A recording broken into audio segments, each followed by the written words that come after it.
Good morning, everyone. We're here at the site of the Marshal South home. It's about 1 mile from this site up this steep hill on Ghost Mountain. The site was named after the old Indian name Yakatepec, and it's a one family's attempt to live off the land. My name is Alan Ingham. Today we have the privilege of being at the Marshal South Homestead site. He and his wife founded this in the 1930s, worked on it for 15 years, had 2 children up through the middle of the 1940s. At that point, Tanya became exasperated with Marshall's eccentricities and left him. As we're here, keep that humble beginning in mind. They had cisterns. They hauled everything up from the parking lot down below, a distance of some 8/10 of a mile up steep grades, and made this thing work for 10 to 15 years.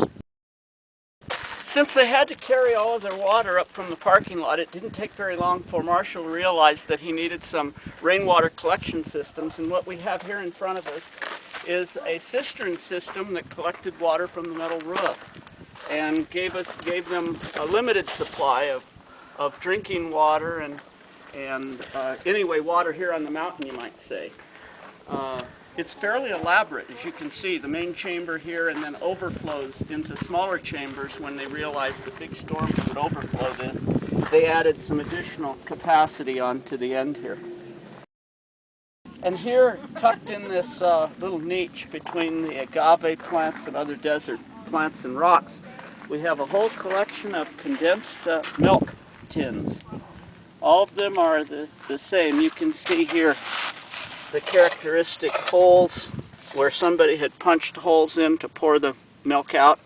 You can see the filler point in the center. There you can see it a little better. All of these are the same kind of cans.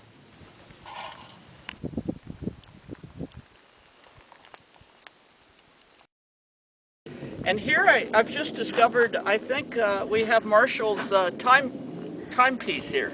Looks like we found a sundial. You can see the anchorage here for the gnomon and the etching in the stone about the gnomon for telling the time of the shadow.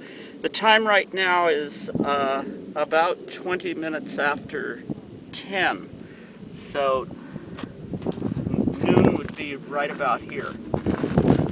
Very interesting. And here we have the living quarters for their little abode up here on the mountain.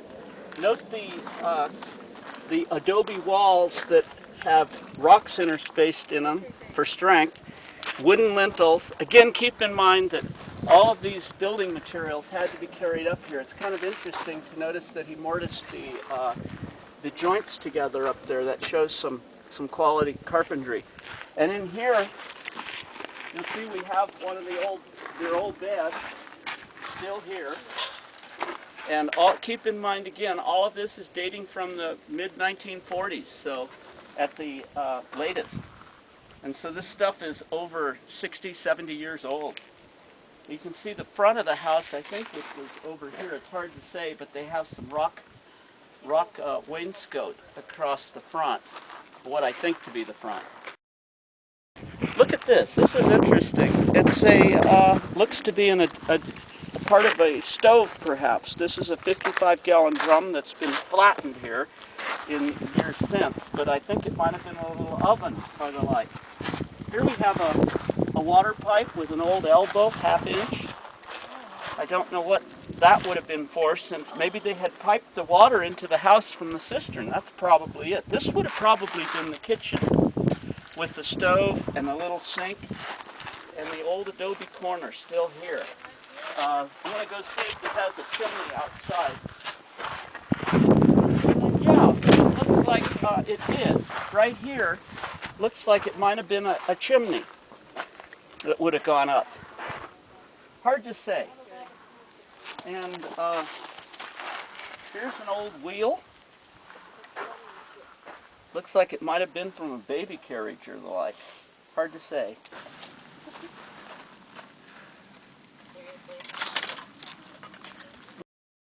I hope you enjoyed our visit to the Marshal South home. It's been quite an adventure for us discovering his life and his history, one of California's lesser known and very interesting historical characters. Thank you all. I'm Alan Ingham. Bye-bye for now.